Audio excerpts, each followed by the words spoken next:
Kim aytdi kalbasi harom deb? Ko'la harom deydigan kim aytdi senga ko'lani harom deb? Qatan topib olding bu gapni? Nima emish? Qassob namoz o'qimasa go'sht olmasmish. Hey. Sen o yelkin tepasida ishlab, qatdan topding bu gapni sen? Qassobga borib, tahorat bilan so'ydingizmi deydiganlar chiqib qoldi. Kutubxonaga kirib, ko'zingni yumib, libo kitobni ushlab olib kel menga.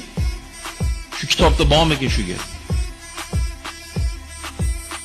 Tasavvur qiling, bizdan avvalgi bobolarimiz bizdan zo'r e'tiqodli bo'lgan akalar. Nima demoqchiman? O'sha e'tiqodli bobolarimiz qassobga borib, bismillah deb so'ydingizmi degan savolni bermagan.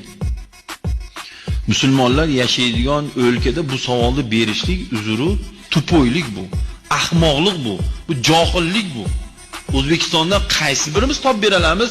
Bismillahni aytmasdan mol qo'y so'yadigan qassob.